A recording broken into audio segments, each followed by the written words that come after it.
Baik, assalamualaikum warahmatullahi wabarakatuh. Kawan-kawan sekalian, pagi ini Senin. I like Monday. Beberapa orang tuh tidak senang dengan hari Senin karena hari awal, hari pertama bekerja. Banyak orang yang tunggakan pekerjaan minggu yang lalu sempat terkendala karena hari libur Sabtu dan Minggu. Di hari Seninnya harus dihadapi, harus selesai. Jadi banyak yang nggak seneng dengan hari Senin. I don't like Monday. Ada yang I like Monday, tapi lebih banyak yang I don't like Monday.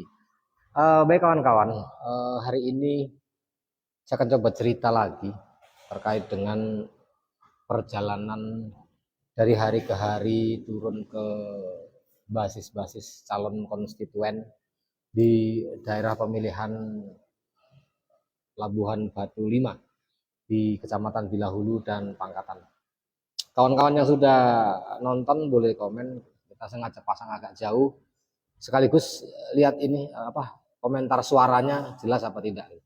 Hari ini kita kembali ada di warung kopinya Mamat. Di warung kopi langganan. Kalau biasanya kita ada di belakang sana, hari ini sudah dipindah ke ruangan. Kita ada di ruangan, di sebelah depan itu ada door semir. Kawan-kawan, ada satu fenomena yang agak berbeda di pemilihan legislatif 2024 ini dibanding dengan pemilu-pemilu sebelumnya. Setiap yang muncul kita langsung sapa. Husin Dalimunte, si Borangan, selamat pagi menjelang siang. Terus belusuk cari suara. Tadi malam kebetulan ketemu sama Husin Dalimunte. Jadi kawan-kawan yang ada di Desa Tanjung Siram, itu di Desa Tanjung Siram ada satu caleg DPRD, namanya Husin Dalimunte, caleg dari Partai P3 nomor urut 9. Jadi kawan-kawan yang di Tanjung Siram sampai ke Bintai Janjumanaan sana, kebetulan kan kita di Tanjung Siram itu hanya ada 2 caleg ya, satu caleg perempuan dan salah satunya ini caleg Husin Dalimunte. Biar ada perwakilan kalian dari Desa Tanjung Siram itu, kalian pilih itu Husin Dalimunte. Jadi Tanjung Siram itu kan 4.000-an pemilih. 4.000-an pemilih, kalau untuk mendudukkan satu kursi DPR itu cukup. Di sana atau enggak ada caleg lain, dan ada caleg juga satu perempuan, mungkin nggak tahu lah kita apakah dia memang serius main atau tidak. Kalau Husin Dalimunte ini kan serius. Kalian kawan-kawannya di Tanjung Siram tuh bolehlah pilih Husin Dalimunte untuk mewakili Desa Tanjung Siram di gedung DPRD Kabupaten Labuhan Batu. Kalau saya kan di Kampung Dalem. Kampung Dalem juga begitu. Di Kampung Dalem itu ada 3.900 pemilih. 3.900 pemilih itu kalau mau kompak gitu biar ada perwakilan di DPRD dari Desa Kampung Dalem, pilih aku lah gitu. Jadi dari Desa Kampung Dalem nanti ada orang yang mewakili di gedung DPRD Kabupaten Labuhan Batu. Terutama Desa Kampung Dalem dan Desa Tanjung Siram itu cobalah bersatu menyamakan frekuensi berpikirnya. Kita harus punya perwakilan. Syukur-syukur bisa 2. Tanjung Siram untuk Husin Dalimunte, Kampung Dalem untuk Budiono gitu kan.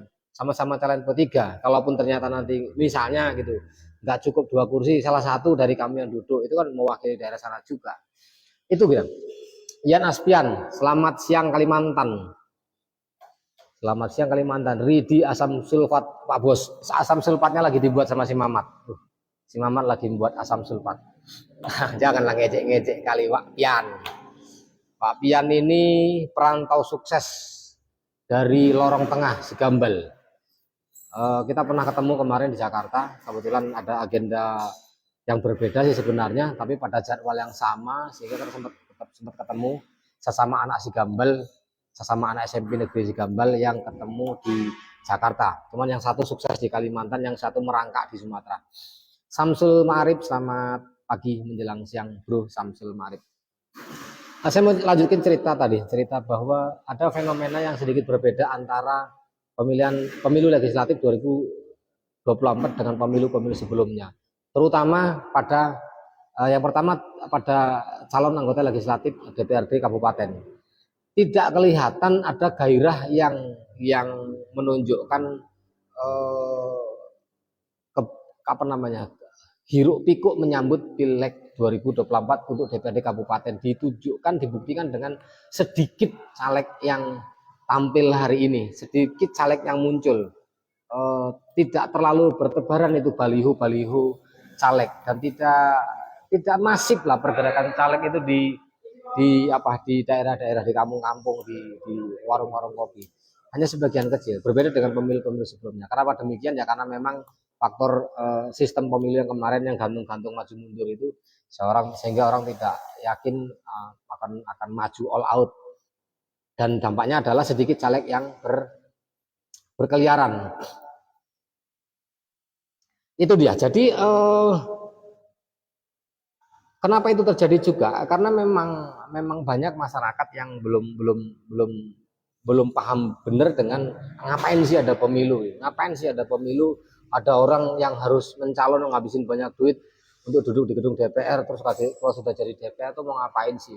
Itu masih banyak yang belum berpikir jauh sampai ke sana. Jadi kawan-kawan, para pendengar sekalian, ingatlah bahwa pemilu itu adalah satu kesempatan buat masyarakat untuk menentukan pilihan, memilih siapa wakilnya, untuk rapat di gedung DPRD membahas, menyetujui kebijakan-kebijakan pemerintah daerah yang pasti akan berdampak kepada masyarakat yang milih. Nah, kalau selama ini banyak masyarakat ikut milih tapi setelah pemilu nggak ngefek apa-apa, setelah pemilu tidak merasakan perubahan apa-apa, tidak berdampak apa-apa, bahkan tidak merasakan manfaat apa-apa, itu dikarenakan sudah milih orang yang tidak mewakili dia gitu. Mungkin dia milih karena dikasih 100.000, 150.000 atau 100 atau 200.000, sehingga selesai pemilu itu selesai. Dan 2024 sepertinya akan terjadi lagi itu money politik, dibuktikan dengan banyaknya tim sukses yang ngutipin KTP, ngutipin KK. Satu tim sukses itu ngutip sampai 20 KTP, 20 KK. Untuk apa? Tim sukses ngutip KTP itu pasti untuk transaksi money politik.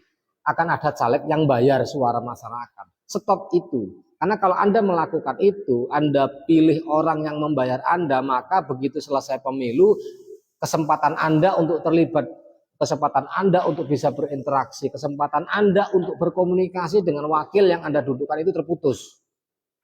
Pasti terputus. Nah, hari ini siapa-siapa yang melakukan kegiatan-kegiatan pengutipan KTP tentu punya rencana akan melakukan money politik. Itulah sebenarnya pengkhianat suara masyarakat. Makasih, Mat. Jadi kita minumnya hari ini Japanis ya. Japanis buatan Mamat. Bang Fahmikum, selamat pagi Bang. Pio Sekalundang, selamat pagi. Kirim salam karo kawan-kawan nang Kelundang. Bapak nyalon toko Bila Hulu. Jadi Bapak ini nggak nyalon toko Bila Hulu. Sunario lanjut Mas, semoga sukses selalu. Amin. Agus Priyono, selamat pagi menjelang siang. Pak Budiono, ibarat penonton main bola dalam pertandingan, tafsirkan sendiri ya, siap. Aduh. Jadi gini, masyarakat pemilih, saya kira di 2024 ini jangan terkecoh lagi dengan caleg-caleg yang menggunakan pola-pola yang tidak mendidik, pola-pola yang tidak aspiratif, yang memutus kesempatan masyarakat untuk berinteraksi, berkomunikasi dengan caleg yang Anda pilih. Gitu. Jadi kalau soal kemudian ada caleg yang bagi-bagi duit, jadi terima saja lah. Itu untuk DPRD kabupaten. Kalau saya nyarankan, pastikan orang yang kamu pilih itu terlepas partainya apa, asal jangan PKI aja. Terlepas partainya apa, pilihlah orang yang kue kenal, baik track recordnya, latar belakang pergaulannya. Yang selama ini kalau dia cerita yang akan datang itu bisa-bisa aja dia ngomong manis kan. Tapi yang terpenting apa yang sudah dilakukan kemarin. Syukur-syukur dia punya pengalaman di pemerintahan begitu kan, atau di legislatif bila perlu bahkan. Itu yang dipilih, sehingga dan kemudian buat kesepakatan, buat kontrak, pastikan Anda memilih orang yang Anda kenal, yang ketemu dengan Anda dan ngobrol mata ke mata, hati ke hati dengan caleg yang bakal Anda pilih. Soal kemudian dia bisa kasih duit atau tidak, itu relatif lah, dan itu jangan jadi kurang. Syukur-syukur dia bisa kasih uang minyak segala macam. Lanjut Mas, sukses selalu, amin. Mas Agus Priyono. Umi Dasiregar, Irwan Awan, selamat siang. Pak Muhajirin, Ketua. Apa kabar Ketua? Mak istri tercinta Susilawati juga sedang menonton. Ini sedang menunggu sedang menunggu tamu yang tadi tak bilang. Janji ketemu di sini. Jadi kawan-kawan, terkait dengan pemilihan caleg kabupaten, Anda pastikanlah bahwa orang yang Anda pilih itu kelak ketika pemilu selesai, Anda bisa berinteraksi, berhubungan selama 5 tahun ke depan. Nah, itu diperlukan ada semacam komitmen bersama antara yang dipilih dan yang memilih, kontrak bersama, bila perlu ada bentuk ikatan yang dibuat. Nah, gitu. Jadi jangan sekedar kutu-kutu KTP nanti dapat duit 200.000, 150.000. Setelah selesai itu pemilu, kalau yang dibayar itu selesailah. Kita kehilangan kesempatan 5 tahun. Tapi kalau Anda buat kontrak politik dengan si caleg, Anda ngobrol, kita mau ngapain kalau memang si caleg menjadi wakil rakyat, 5 tahun itu berkesempatan untuk terus berinteraksi, berkomunikasi, menyampaikan aspirasi, membawa kue APBD itu ke daerah pemilihannya untuk konstituennya. Itu. Jadi kalau yang dibayar dia urusannya selesai setelah pemilu, kalau yang dia memilih karena komitmen justru urusannya dimulai setelah pemilu. Dari pemilu ke pemilu berikutnya. Kalau misalnya dalam 5 tahun ini dia sebagai wakil dianggap aspiratif, pilih lagi tahun berikutnya. Nah, kalau 5 tahun ini nggak aspiratif, ya udah dipenggal aja, jangan dipilih lagi di pemilih berikutnya. Muhajirin, Husein Dalimunte dari zaman Belanda itulah yang susah, kawin satu sekampung aja nggak boleh. Ya Allah. Nah, ini pembahasan Pak Muhajirin lain. Rudi Poros, selamat siang, selamat pagi menjelang siang. Wawan Wiradani juga selamat siang. Boleh komentar di situ, kita langsung komentar. Itu tadi terkait dengan cara memilih apa? Tips memilih DPRD kabupaten. Pastikan Anda kenal, Anda punya kontrak politik dengan dia, bisa berkomunikasi udah disir ke grup jual beli. Jangan nanti ayah dijual pula. Jadi itu dia kalau untuk legislatif kabupaten. Tapi kalau untuk DPRD provinsi dan DPR RI ini lain lagi ceritanya. Kita menemukan beberapa, akulah di lapangan tuh menemukan beberapa beberapa kejadian caleg-caleg DPR RI, tim sukses caleg-caleg DPR RI, tim sukses caleg-caleg DPRD provinsi itu memegang lebih dari satu caleg. Pegang lebih dari satu caleg. Dia kutip KTP, si Anu 30.000, si Anu 50.000. Dan semua caleg itu dia kutip untuk ya mungkin nanti apa ya, semua duit caleg itu dia tampung dan belum tentu dia bagi. Tapi kutip KTP dia kerjakan. Andra Liu, Ndra, siang ini tak kirim pakai KUPJ saja. Tadi malam adik berangkat kecepatan, kita nggak sempat karena abang di kampung sampai balik subuh tadi pagi. Nanti tak kirim pakai KUPJ, dijemput di loket KUPJ Kisaran ya. Gitu. Jadi ini bakal banyak caleg-caleg provinsi, caleg-caleg DPR RI yang menggarami laut lah. Menggarami laut, disiram pun laut nggak tambah asin. Karena memang masyarakat juga sudah pinter. Beberapa pemilu sebelumnya mereka nggak merasakan manfaatnya, nggak merasakan manfaatnya punya wakil di DPRD provinsi dan di DPR RI. Dan si anggota DPR RI, DPRD provinsi juga datangnya hanya 5 tahunan menjelang pemilu. Jadi kayaknya masyarakat ini udah nggak mau ditipu lagi. Dia bakal ngumpulin KTP banyak-banyak disetor ke caleg provinsi, caleg DPR RI yang minta kutipan data, duitnya bakal diambil dan belum tentu dibagi. Karena kalau ada juga kemudian TS yang membagi, siap-siap aja Anda ditangkap. Itu praktek money politik. Jadi kalau untuk DPR RI, DPRD provinsi memang caleg-caleg DPRD-nya hati-hatilah. Masyarakat sudah pintar, nggak sebodoh yang kalian sangka gitu. Dan ada trik-trik sebenarnya, ada strategi yang bisa dijalankan bagaimana mendapatkan suara DPRD provinsi, suara DPR RI. Tapi itu saya nggak buka lah di sini. Ada trik tersendiri yang itu efektif lah kiranya. Tapi kalau Anda bentuk tim di kecamatan, tim di tingkat desa, bahkan di tingkat TPS, alamat bablas itu duit Anda. Tak pastikan kalau itu. Karena temuan kita di lapangan seperti itu. Jadi sebelum berlanjut kita ngopi dulu sebentar. Kawan-kawan yang mau komentar boleh.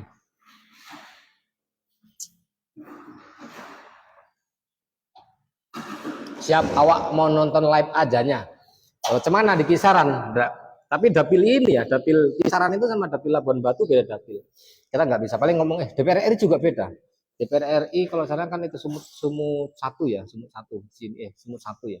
Nah, di sini sumut 3, sini sumut 2, nggak ketemu. Kalau DPR provinsi di sana sumut 5, di sini sumut 6, nggak ketemu enggak.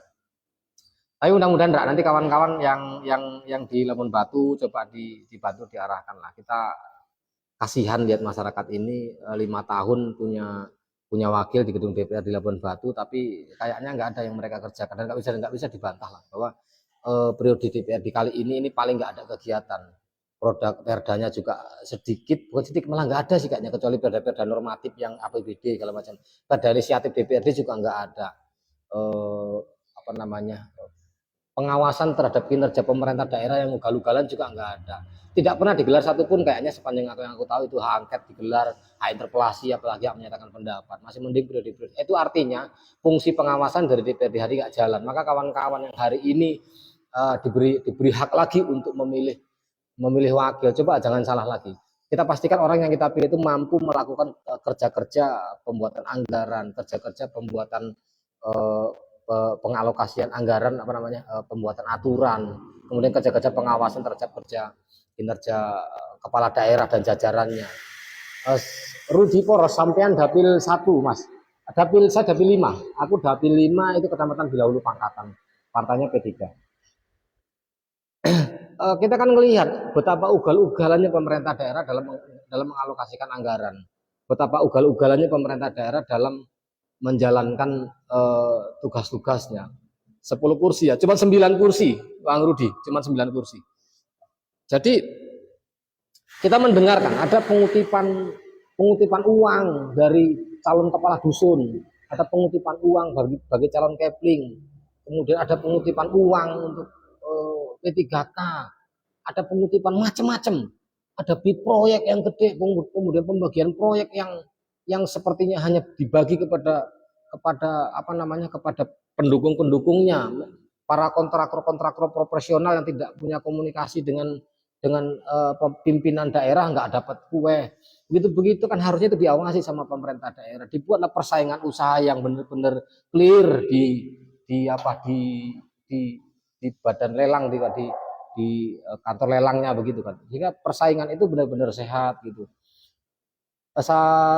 Sampai dapil mana Mas? Dapil 5. Kemudian Muhajirin pilihanku DPD Kabupaten, DPD Provinsi, DPD Pusat. Partainya nggak sama. DPD pun kaki tangan partai-partai politik. Ya. Jadi pilihan boleh saja memang di kabupaten milih partai ini, provinsi pilih partai ini, DPR milih partai ini. Karena partai itu kendaraan lah. Tinggal lagi siapa yang di dalam itu. Apakah kalau orang yang di dalam kendaraan kita titipin ketika dia mengarah kemana gitu bakal sampai, atau dia nanti bakal turun di tengah jalan, atau jangan-jangan yang kita titipin malah dia kantongi. Itu yang perlu dipahami. Saya nggak masalah kalau saya nyarankan beda partai nggak apa-apa, di provinsi, di DPRI sama di kabupaten. Bahkan DPD juga sekarang rata-rata orang-orang yang dulu di DPR kan pindah ke DPD kan. Partai mana Mas? Rambe, ada partainya Partai Persatuan Pembangunan, Partai P3 nomor 17, aku nomor urut 2. Bilahulu Pangkatan, siap betul Rudi Poros, Bilahulu Pangkatan. Muhammad Bukhari, selamat siang. Rabi Adan itulah yang harus diberantas Mas. Sepakat. SMP IT Iman Al-Falah, selamat pagi menjelang siang. Jadi itu kawan-kawannya. Untuk kriteria memilih wakil di DPRD kabupaten, kalau saya ngajarin itu pastikan orang yang dipilih itu kenal. Soal dia ngasih duit atau tidak, itu nomor 2. Tapi yang pasti 5 tahun setelah pemilu itu kita pastikan bisa komunikasi sama dia. Ada satu yang harus dipahami gini. Ada pengikat yang menjadi cantolan antara orang yang memilih dengan orang yang dipilih. Nah kalau hari ini banyak orang ngutipi KTP, kemudian pengikatnya adalah uang 100.000, 150.000, 200.000. Pengikat itu akan putus ketika pemilu itu selesai. Tapi harus dibuat ikatan lain, apa kontrak yang dibuat antara yang memilih dengan yang dipilih. Nanti kalau gue jadi anggota DPR, gue harus sering kemari ya. Kita ngobrol di warung ini, kita ngobrol di rumah ini. Berapa APBD Labuan Batu yang bisa kau geser, kau bawa pulang ke dapilmu ini untuk orang-orang yang mendukungmu ini. Nah itu harus dilakukan. Jadi kalau saya sendiri punya trik, punya cara bagaimana saya membuat hubungan dengan calon pemilih saya, dengan orang yang bersedia mendukung saya untuk 5 tahun ke depan setelah pemilu selesai. Saya buat sesuatu itu baru berlaku kalau pemilunya saya menang itu. Jadi berbeda dengan ngutip KTP. Ngutip KTP itu ketika pemilu selesai, urusan ngutip KTP selesai. Tapi saya punya kartu tertentu, bukan jualan kartu, ada pengikat, bahwa pengikat itu akan berlaku setelah pemilu digelar, dan kalau ada rezeki saya dinyatakan menang oleh KPU di Labuan Batu. Masalah BLT aja banyak yang salah sasaran Mas. Masa seorang karyawan bisa dapat BLT? Nah itu yang harusnya diawasi. nonton live sampean ae lah Mas. Mumet mikirin tenak diusir teko kebon. Nah, itu dia. Jadi banyak hari ini di masyarakat itu banyak keluhan, banyak aspirasi yang harusnya disauti oleh si anggota DPRD untuk bisa dibuat kebijakan publiknya. Ini salah satu CPO nih misalnya. Di beberapa perkebunan itu membuat aturan pelarangan menernak mengumbar ternak di area perkebunan. Itu artinya perusahaan sudah buat aturan. Perusahaan sudah buat aturan sendiri di wilayah HGU-nya yang perlu dipahami masyarakat, kawan-kawan seluruh masyarakat ini. Ya. Perusahaan itu hanya diberi hak guna usaha, tidak diberi hak untuk membuat aturan di wilayah usahanya. Yang buat aturan tetap pemerintah daerah, dan pemerintah daerah membuat aturan tetap harus melalui persetujuan DPRD. Kalau aku bilang, mana perusahaan yang melakukan pelarangan terhadap ternak masyarakat, ternak karyawan, panggil itu manajer perusahaannya, tanya kenapa kamu berani-beranian buat aturan seperti itu. Loh, perusahaan itu hadir harusnya memberikan kontribusi terhadap langkah kesejahteraan masyarakat. Kok malah ada kebun yang dilarang ternak bebek, dilarang ternak kambing, dilarang ternak lembu, dilarang ngumbar segala macam. Loh, itu bumi dan air dan kekayaan alam yang terkandung di dalamnya dikuasai oleh negara, bukan dikuasai oleh perusahaan. Hak guna usahanya iya, boleh dia berusaha di situ, tapi tidak boleh membuat peraturan yang mengatur tata kehidupan masyarakat di situ. Tata kehidupan masyarakat di situ yang ngatur tetap pemerintah daerah melalui persetujuan DPRD. Gitu. Jadi kalau DPRD-nya aja duduk nggak paham tentang hak-hak seperti itu, tentang kewajiban-kewajiban seperti itu, ya repot lah kita 5 tahun ini, wah, kontak sama Tuhan aja diingkari Mas. Iya, makanya banyak juga itu yang dilantik waktu baca sumpah nggak dibaca sumpahnya. Kalau duduk pajak Eknabara direlokasi Mas, cari tempat yang strategis buat pedagang. Susah kita lewat jalan pajak Eknabara. Pajak Eknabara itu dari dulu jadi masalah. Tapi tidak pernah ada kebijakan konkret dari pemerintah daerah yang kemudian bisa memberikan kepastian ketika pajak Eknabara itu digeser, pedagang tetap dapat pelanggan. Perlu diskusi yang panjang, perlu analisa yang panjang, perlu riset yang panjang. Tapi pasti bisa kalau pemerintah daerah berniat mau. Jangan hari ini Eknabara itu sudahlah pasarnya serawutan, makan badan jalan, numpuk sampah di pinggir jalan, kadang-kadang kita lewat susah. Jadi kayak apa ya, pemerintah daerah ini kayak nggak peduli dengan kesehatan, kayak nggak peduli dengan kerapian gitu. Duit aja yang dipikirkan, ngumpul duit sebanyak-banyaknya, masih kurang dia keruk Sungai Bila itu. Ternak itu merusak tanaman Mas, ladang sawit itu habis dimakan lembu. Itu karena nggak dibuat sistem yang disepakati bersama. Nggak bisa juga kita menyalahkan lembunya. Oh, lembu nggak sekolah kok, lembu nggak ngerti baca tulis. Ngobrol lah antara pemilik lahan dengan pemilik ternak. Bicarakan, bumi ini dihamparkan oleh Allah untuk seluruh umat manusia, untuk kemaslahatan seluruh umat manusia. Tidak dikuasai oleh orang untuk orang per orang, apalagi untuk perusahaan. Gitu yang harusnya dibicarakan gitu. Nah, untuk membuat itu menjadi sebuah aturan yang harus dipatuhi oleh semua orang, dia dikemas dalam bentuk peraturan daerah, perda. Nah, perda itu kan persetujuan antara pemimpin daerah dengan wakil rakyat di DPRD. Kalau wis ngene arek ngaku karo sapa, arek ngadu karo sapa. Nah, itu dia. Agak susah kita ketika orang-orang yang kita dudukkan sebagai wakil kita tempat mengadu untuk berhubungan dengan pengambil kebijakan, terputus komunikasi hanya gara-gara 150.000, 200.000 jangan gara-gara 100.000. Itu menjadi pelajaran lah buat kita semua. Kalau duduk tolong PTP 64 agar merekrut SDM dari lokal Kecamatan Panehulu, jangan SDM yang dikirim dari luar sana. Kasihan warga Panehulu. Nah, 2014 ke 2019 DPRD Labuan Batu sempat membuat perda inisiatif penempatan karyawan putra daerah. Jadi sempat dibuat perdanya itu kemarin, perusahaan ketika melakukan perekrutan maka sekian persen diprioritaskan adalah penduduk berKTP putra daerah. Itu sayangnya memang hari ini kita ngelihat pemerintah nih bahkan aturan yang mereka buat sendiri itu nggak dijalankan. Jadi aturannya dibuat hanya sekedar pelengkap administrasi, yang dikerjakan apa yang dia pikir hari itu berdasarkan masukan-masukan tim suksesnya. Kita sudahi lah begitu-begitu. Cobalah Bang Rudi dibantu bagaimana pemilu 2024 ini ada orang-orang yang memang punya kapasitas berpikir memadai, mumpuni untuk bisa jadi wakil rakyat, yang bisa ngobrol dengan rakyat dan punya keberanian, punya kemampuan untuk menyampaikan itu dalam sidang-sidang resmi di DPRD, apakah dia di pansus, apakah dia di paripurna, apakah di rapat komisi. Sehingga ketika proses-proses pembuatan aturan, proses-proses penyetujuan anggaran, proses-proses pengawasan, ini bisa dijalankan sebagaimana mestinya sesuai dengan amanat para pendiri bangsa. Oh, di tempat saya masih banyak DPRD yang duduk, Mas. Nyatanya lupa, Mas. Ya kita begini, Bang Ramli Ardan. Boleh jadi dia duduk kemarin karena bayar 200.000. Boleh jadi dia duduk karena bayar 150.000. Atau jangan-jangan boleh jadi dia duduk karena bayar 100.000. Nah, ketika dia sudah keluar duit, begitu selesai pemilu dia dinyatakan menang, putus ini hubungan. Dia merasa nggak punya tanggung jawab lagi terhadap konstituen yang sudah memilih dia, karena yang memilih dia sudah dibayar. Makanya kita bareng-bareng lah, kita bareng-bareng mengajari masyarakat soal ngambil duit, ambil aja, kalau dikasih itu diterima saja. Tapi itulah cara kita memberikan pelajaran kepada orang-orang yang mencoba membeli suara kita. Jangan dipilih. Nah, ditunjukkan kepada masyarakat. Ini dari sekian banyak caleg yang dipampangkan sama KPU, partainya terserah apa saja. Ini lebih punya kapasitas untuk menyampaikan aspirasi, punya keberanian, punya kemampuan, punya kecakapan. Itu bareng-bareng lah kita sosialisasikan. Kalau untuk di Dapil 5, bila hulu pangkatan, insya Allah aku maju. Kita coba buktikan dulu bahwa pemilu 2024 ini ketika kita memilih orang yang pas sebagai wakil rakyat, kita merasakan manfaatnya berpemilu. Jangan seperti yang sudah. Selesai pemilu, nunggu 5 tahun lagi, sekedar nunggu cairan 200.000. Jadi opo kita? Dari kunjungi yang punya ternak nggak open dia, kades dah aku jumpai nggak open dia, lapor ke Tuhan aja aku masih kayak kena tuh kan yang lapor ke Tuhan.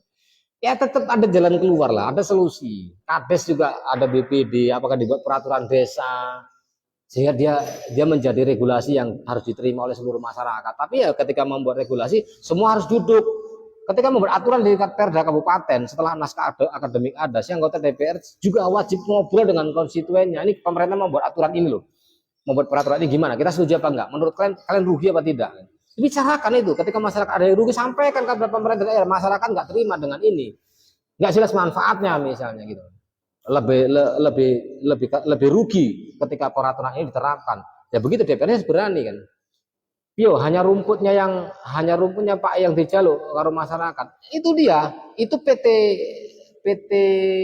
Sinar Pendawa, Evans Group. Ini beberapa perusahaan yang harusnya mendapat sorotan ini.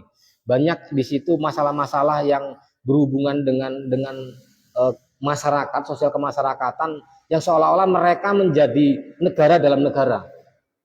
Terutama dua yang tak sebut tadi, tapi hampir rata-rata perusahaan-perusahaan besar di Kabupaten Labuan Batu ini dia kayak negara dalam negara gitu. Bahkan si manajer barangkali dia nggak takjim kok, nggak hormat kepada kepala desa karena kepala desanya kebetulan karyawan begitu. Padahal beda dia sebagai pimpinan perusahaan, beda dia sebagai masyarakat. Ketika dia sebagai masyarakat, dia adalah anggota masyarakat yang harus ikut aturan desa. Aturan desa adalah aturan pemerintahan terendah. Tapi ini udah kebalik. Nah, mental kepala desa di perkebunan juga sebenarnya perlu ditambah kapasitasnya. Jangan asik bimtek tapi ilmu nggak nambah juga. Asik bimtek tapi kebijakan nggak berubah juga. Nah, kalau sebenarnya kalau misalnya ini diterapkan, kepala-kepala desa juga punya keleluasaan yang memadai untuk bisa menerapkan aturan-aturan itu baik kepada masyarakat sebagai warga desa maupun kepada masyarakat sebagai karyawan perkebunan, sehingga perkebunan tuh nggak bisa macam-macam juga, ada harganya ini kepala desa. Ini kepala desa perkebunan kita ngobrol lah kalau soal apa sebenarnya kewenangan yang memungkinkan dan yang harusnya dimiliki oleh kepala desa sebagai kepala pemerintahan terendah di wilayah yang kebetulan di situ perkebunan. Cuma tetap merusak tanaman, membawa penyakit ternak itu ke tanaman. Itu Pak Muhajir itu perlu penelitian. Banyak bilang katanya kalau lembu masuk ke perkebunan nanti bawa jamur Ganoderma. Tapi ketika kemarin aku coba tanya perusahaan, mana hasil riset, hasil penelitian bahwa kaki lembu itu membawa penyebaran Ganoderma. Enggak ada yang bisa kasih. Tapi di Padang Halaban itu bisa mereka atur jadwal. Di minggu ini ngeblok lembu itu boleh masuk ke blok ini. Di minggu ini boleh masuk ke blok ini, bisa kok dibuat kesepakatan antara masyarakat dengan perusahaan sehingga masyarakat terbantu, dia dapat rumput, perusahaan juga terbantu, nggak keluar biaya babat gitu kan. Bisa dikomunikasikan, ada simbiosis mutualisme yang bisa dibangun antara masyarakat dengan perusahaan tidak dirugikan, masyarakat juga tidak disulitkan gitu. Belum lagi ini harusnya dikemas dalam aturan-aturan yang lebih konkret oleh pemerintah daerah. Tak kira itu kawan-kawan, waktunya sudah berapa menit ya? Sudah 29 menit, setengah jam tak kira cukup. Kita akan diskusikan lebih lanjut lagi. Yang pertama dari pesan streaming kita kali ini, pertama kawan-kawan kalau milih calon anggota DPRD kabupaten, pastikan itu orang yang Anda kenal. Pastikan Anda bisa memahami cara berpikirnya, pastikan dia jadi orang yang bisa Anda ajak komunikasi, dia punya kemampuan untuk menyampaikan aspirasi kepada pemerintah daerah ketika melakukan sidang-sidang resmi di gedung DPRD Kabupaten Labuan Batu, khusus untuk Labuan Batu. Kepada caleg provinsi dan DPR RI, beda partai itu nggak masalah dengan caleg kabupatennya, nggak masalah. Tapi orang-orang yang memang kita anggap mampu, kita pilih orang-orang yang kita anggap mampu mewakili daerah kita. Jangan seperti yang sudah selama ini. Kita punya anggota DPR provinsi tapi nggak pernah ketemu cuma kalau mau pemilu. Ketemu DPR RI juga gitu, kalau cuma mau pemilu. Kalau begitu ya sudahlah, diseleksi ulang lah. Kalau mereka bagi-bagi duit, tampung aja semua. Dan siap-siap kepada calon DPR RI dan DPRD provinsi, duit Anda bisa nggak laku, duit Anda bisa nggak jadi suara. Masyarakat sudah mulai pintar. Aku juga ngajari kawan-kawan semua di dapilku, kalau ada caleg DPRD provinsi, ada caleg DPR RI, bagi-bagi duit, tampung. Soal milih kita bahas betul-betul siapa dari mereka yang bisa berkomunikasi dengan kita. Karena pengalaman kita di periodeku waktu masih DPR dulu, jangankan masyarakat bisa berkomunikasi dengan anggota DPRD provinsi dan DPR. Saya aja anggota DPR nggak punya kesempatan untuk berkomunikasi dengan mereka. Gitu, begitu pemilu datang minta tolong lagi. Ini kan luar biasa jahanamnya. Jadi tak kira itu mudah-mudahan streaming singkat ini bisa bermanfaat. Dan untuk kawan-kawan yang mau komen baik saat ini, saat live maupun saat sudah offline, ya dipersilakan, saya akan sauti lebih lanjut. Pio ngarit aja dilarang, pio cak iku rumputnya. Besok kalau berkesempatan kita buat aturan, kita panggil itu manajemen perusahaan yang membuat aturan pelarangan pelepasan ternak. Kita mau tahu juga alasannya, sejak kapan dia punya dikasih kewenangan untuk menguasai tanah di situ, menguasai areal di situ. Dia boleh berusaha tapi tidak boleh menguasai hajat hidup orang banyak. Beternak itu menabung, itu merupakan bagian dari hajat hidupnya, hak hidupnya masyarakat dimanapun dia berada. Apalagi dia di perkebunan yang memang tidak punya penghasilan lain kecuali sebagai karyawan. Apa salahnya kalau kemudian masyarakat itu diberi kesempatan untuk nabung lewat beternak? Fasilitasi lah. Dan pemerintah daerah harusnya mendorong itu, memastikan perusahaan punya program yang terintegrasi antara perkebunan dengan peternakan, khususnya peternakan milik karyawan. Gitulah. CSR 2,5% itu mau dikemanakan? Alokasikan itu untuk bangun ekonominya karyawan di luar gaji yang mereka terima tiap bulan. Tak kira demikian, billahi taufiq wal hidayah. Assalamualaikum warahmatullahi wabarakatuh.